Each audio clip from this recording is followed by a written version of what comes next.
এত সুন্দর আয়োজন করেছেন। বাঁচলে পরিবেশ, বাঁচবে দেশ, দুর্যোগ হবে নিরুদ্দেশ, এই স্লোগানকে সামনে রেখে প্রধানমন্ত্রী তারেক রহমানের পক্ষ থেকে এতিম ও দুস্থদের মাঝে ঈদ উপহার বিতরণ করা হয়েছে। এরই অংশ হিসেবে চট্টগ্রামের মুরাদপুরে আমরা চাটগাঁবাসী সংগঠনের উদ্যোগে পথশিশু ও কিশোরদের জন্য ইফতার বিতরণ করা হয়।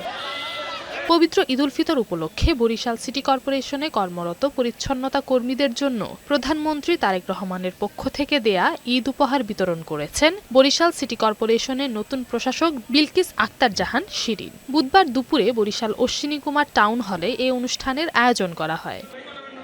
যশোরের শর্ষা উপজেলায় আসন্ন ঈদ উল ফিতর উপলক্ষে 1000 দুস্থ ও অসহায় পরিবারের মাঝে চাল, ডাল, তেল, চিনি, একটি করে গাছ ও অন্যান্য নিত্য প্রয়োজনীয় খাদ্য সামগ্রী বিতরণ করা হয়।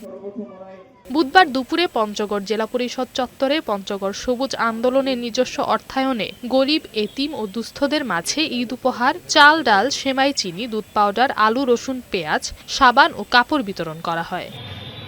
টেকনাফে পবিত্র ঈদ উল ফিতর উপলক্ষে দুস্থ ও অসহায় মানুষের মাঝে প্রধানমন্ত্রীর ত্রাণ ও কল্যাণ তহবিল থেকে আর্থিক সহায়তা বিতরণ করা হয়েছে। উপজেলা প্রশাসনের উদ্যোগে কর্মসূচিতে 275 জন দরিদ্র ও সুবিধাবঞ্চিত ব্যক্তিকে জনপ্রতি 2000 টাকা করে সহায়তা প্রদান করা হয়।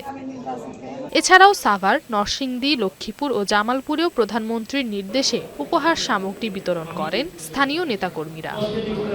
নরসিন জান্নাত, বৈশাখী সংবাদ।